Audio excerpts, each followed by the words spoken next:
김정은의 공개 활동이 갈수록 줄어들고 있습니다.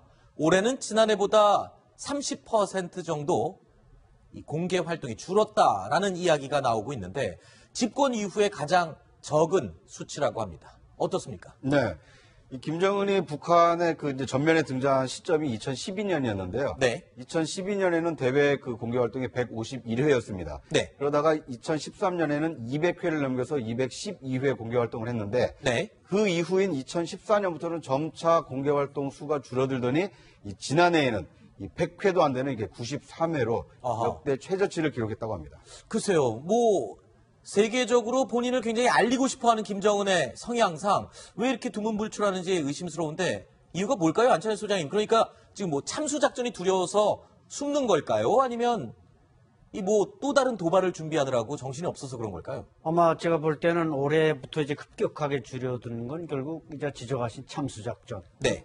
죽을 것 같으니까 무서워서 이 동선이 현지 지도 정치의 기본 내용 이렇게 돌아다니면서 사진 찍고 하는 건데 그것 때문에 이제 무서워서 살기 위해서 줄인 것 같고 또 살이 너무 많이 쪄서 건강 이살성이 생긴 건 아니냐 이런 얘기도 나오는 것 같은데요. 글쎄 그런 점도 어느 정도 연관이 있겠지만 네. 김여정이가 이제 지난 10월 이후에 이제 말하자면은 정치국에 진입하면서 뭔가 김정은의 활동을 좀 축소하고 나름대로 새로운 당적 지배력을 이제 구성하는데 그런 영향도 있겠지만 제가 볼 때는 아마 진짜로 다닌 곳 외에도 공개된 곳 외에도 몇 차례 더 있겠지만 그것을 이제 비밀리에 붙이고 몰래 다녔기 때문에 공개하지 않아서 또 숫자에 포함되지 않은 것도 있다고 볼 수 있습니다. 다니긴 다녔지만 실제로 참수작전을 의식해서 공개하지 않았기 때문에 수치가 적었을 수 있다. 혹시 이런 면은 없을까요? 초기보다는 조직을 장악을 많이 했기 때문에 그래서 좀 자신감을 보인 건 아닌가요? 어떻습니까? 네, 조직을 장악을 하더라도 인민들한테 내가 이렇게 인민들을 위해서 일을 한다. 라는 것을 이제 계속해서 광고를 해야 되거든요. 선전해야 되는데 일단 김정은이가 주로 간 게 군부대고 경제 부분은 굉장히 줄었습니다. 줄었기 때문에 분명히 활동이 줄었다는 걸 확실한 거고 그다음에 이제 현지 지도가 많이 준 게 작년부터 줄기 시작했습니다. 그렇죠. 작년도가 바로 바로 문제가 되기 시작하는 거거든요. 4차 실험을 한 그렇죠. 아닌가요? 작년에 1월달에 핵실험했고 2월달에 이제 위성 발사를 했죠. 그랬죠. 그때 이후에 유엔 지적이 굉장히 심해지고 그때부터 참수작전 소리가 나오기 시작합니다. 점점 줄어들었는데 올해는 굉장히 많이 줄어들었는데 이유가 복합적인 상황이 됩니다. 첫 번째는 지난번에 공식 행사하는데 다리가 아파서, 왼다리가 아파서 자꾸 책상을 짚는 모습이 나타났습니다. 그랬죠. 그러니까 족저 근막염 때문에, 이 발바닥을 땅에 짚기 힘드니까.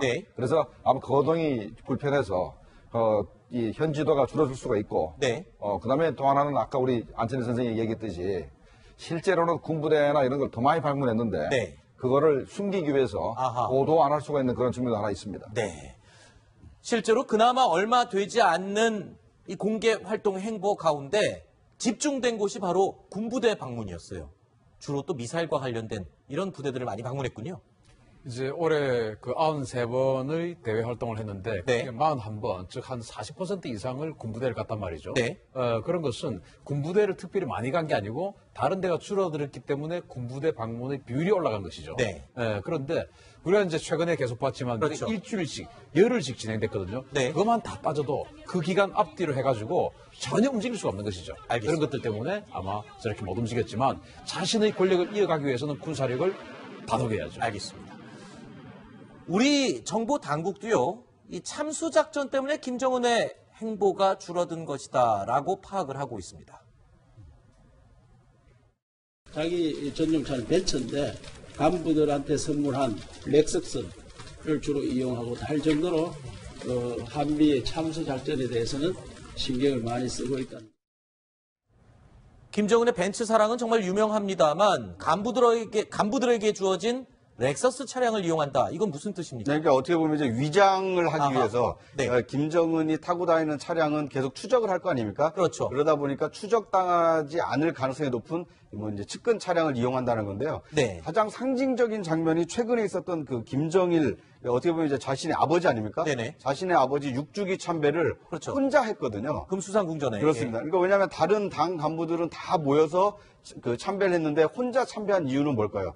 그러니까 왜냐하면 여러 사람이 모여 있으면 네. 모이는 장면도 아마 위성을 통해서 추적이 될 거고 그렇죠. 맨 마지막에 오는 사람이 김정은이라고 추정이 가능하지 않습니까? 그렇죠. 남들은 다 기다릴 테니까 네. 만약에 참수작전을 그때 감행한다라면 네. 그 작전 성공 가능성이 굉장히 높아지기 때문에 네. 이런 점을 염두에 두고 모든 사람들은 먼저 가서 참배하도록 하고 네. 본인은 그 정찰 위성이 제대로 감지하기 어려운 이제 새벽 시간이나 밤 늦은 시간에 혼자 가서 참배한 게 아닌가 이런 추정이 좀 가능할 것 같습니다. 네. 자, 폼페오 CIA 국장이 뭐라고 했냐면 10월 달에 이렇게 했습니다. 김정은이 어느 날 갑자기 교통사고로 죽어도 나한테 묻지 마라. 그렇죠. 그 말인 즉슨 공작을 해서 죽일 수도 있다는 말이거든요. 그랬죠. 김정은이 저렇게 자기 벤치를 타고 돌아다니다가 그 행적이 만약에 사전에 노출되면 네. F-22 마음만 먹으면 30분이면 날아가서 SDB라고 하는 정밀 유도폭탄 떨어뜨리면 끝입니다. 네. 그러니까 저렇게 페이크라고 하는 작전을 써서 다니는 거죠. 알겠습니다. 이런 가운데 미국에서요, 조금 의아한 반응이 나왔습니다. 그러니까 미국 국무부가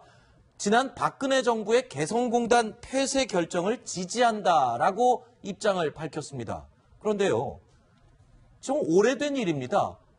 오래 전에 폐쇄된 개성공단 폐쇄를 지지한다라고 입장을 밝힌 것, 이건 무슨 의미입니까? 그러니까 지금 정권과의 어떤 불협화음을 강조하는 건가요? 왜 그렇습니까? 일단 이제 이건 약간 맥락을 좀 짚어보셔야 되는데요. 네. 어제 통일부가 그 정책혁신위원회에서 이제 이 개성공단 폐쇄 과정에 네. 박근혜 대통령의 어떤 이제 개인적인 결심이었다. 네. 뭔가 국무회의라든지 논의가 없었다라고 발표를 하지 않았습니까? 네. 근데 이렇게 이제 우리 정부의 입장이 나오다 보니까 과연 그런 것에 대해서 이 미국 측 입장은 어떠냐라고 이 마이클 케이비 미 국무부 동아시아 태평양 담당 대변인에게 의견을 물었다고 합니다. 네. 그러다 보니까 미국의 입장은 개성공단을 폐쇄한 것이 옳다라고 생각을 한다. 네. 이렇게 답변을 하는 과정에서 저 얘기가 나옵니다. 그렇군요. 그러니까 작년 2월 달에 갑작스럽게 개성공단을 폐쇄함으로써 그랬죠. 우리 기업인들이 많은 손해를 보긴 봤습니다. 네. 그때 첫 번째 목적이 우리 기업인들이 북한의 포로가 되는 것을 막기 위한 게 첫 번째고 그랬죠. 두 번째는 미국이 세컨더리 보이콧을 작동하게 되면 네. 우리 은행이나 우리 기업들이 전부 당하게 되니까 그것도 네. 맞고 또 이제 우리가 유엔 제재 결의안에 중국과 러시아의 동참을 요구할 때마다 중국과 러시아가 너희들 개성공단은 뭐냐 하기 때문에 그렇죠. 우리가 사실 면이 쓰지 않았습니다. 그래서 네. 개성공단을 이렇게 빠른 시간 내에 폐쇄하게 된 것입니다. 네. 자, 이런 분위기 속에서 이런 보도 내용이 또 나왔습니다.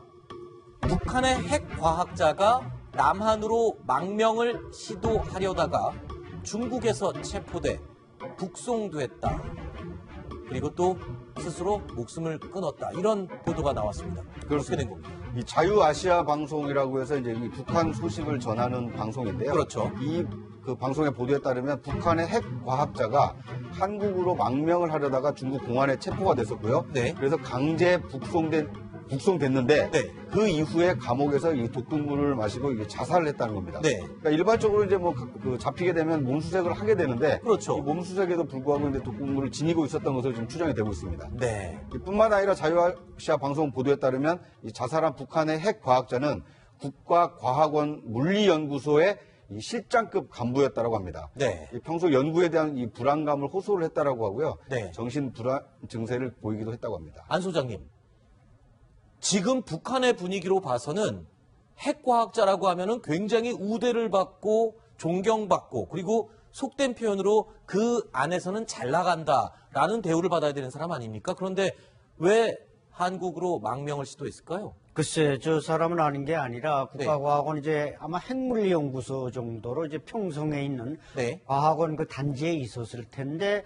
나름대로 뭔가 특별한 대우를 받았을 수는 있습니다. 네. 경제적으로나. 그러나 이제 뭐 최근에 우리 이병철 군수공업부 제1부부장이나 김정식 부부장이 갑자기 사라지듯이 네. 저 사람도 뭔가 거기에 파벌 경제나 이런 과정에서 숙청의 운명에 놓이지는 않았겠는가. 아하. 그래서 이제 탈북을 했겠는데 네. 아까 독극물 얘기가 나왔습니다만 이게 여성인 경우는 우리가 북한의 대남 공작원들도 여성인 경우는 이제 은밀한 곳에 감췄다가 먹어서 자살한 간첩들이 있지 않습니까? 네네. 근데 두 사람은 남성이다 보니까 그럼에도 불구하고 어떻게 그렇게 이거 독극물을 감춰서 뭐 반지 같은데 감췄는지 작은 북한 사람들은 또 반지도 잘 안 차는데 네. 이런 면에서 여러 가지 의혹점이 있지만 최근에 북한의 혼란스러운 상황을 보면은 충분히 일어날 수 있는 일이라고. 그렇군요.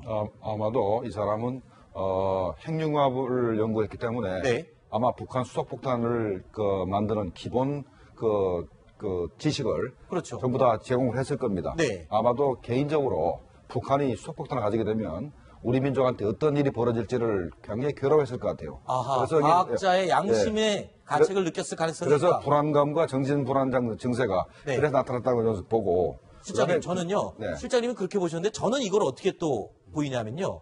평소 연구에 대한 불안감을 호소했다라는 말은 그만큼 김정은이 이 성과물에 대한 압박과 이 질책을 많이 하지 않았을까 이런 생각도 들거든요. 그다음에 이제 핵물질의 문제인데 네.